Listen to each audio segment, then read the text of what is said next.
So this is about EDI 834, which is about benefit enrollment and maintenance. Because as in when we know, uh, to develop communication or to exchange information from provider to payer and all, as far as the communication is concerned, information sharing will be happening in electronic format. So for that, we use EDI, which is called electronic data interchanges.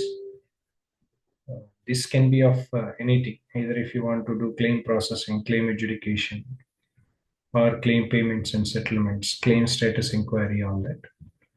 In the process of understanding, it's important for us to understand about EDI 834, which is about benefit enrollment and maintenance.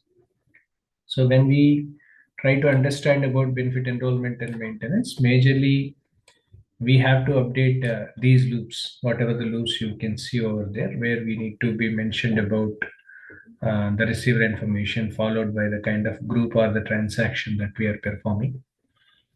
Addition to that, we need to mention about the segmentation part. At the same time, whoever the application receiver followed by the senders do we have.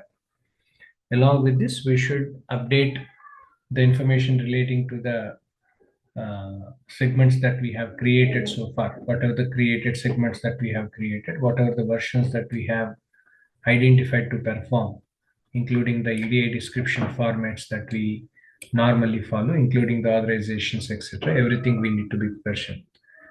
To perform this, we need to filter these through pattern. That's what something you can see over here, wherein we need to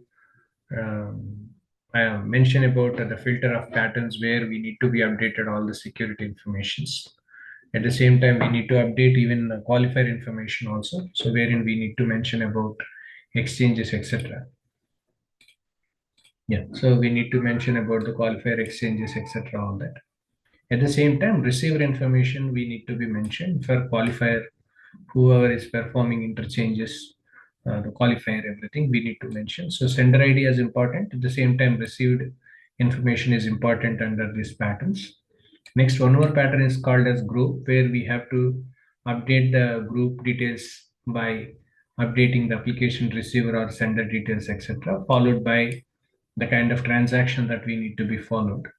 This transaction, either it can be ST1 or ST2. These transactions we need to be updated. But if you want to select the mapping structure and all, so we need to mention the mapping structure details over there. Something like loop underscore 200 0, right? So this is something which the loop structure that we have to be updated in this. So in regard to the filter patterns are concerned.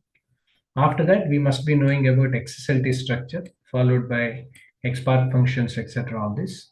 This we are going to discuss in the next session.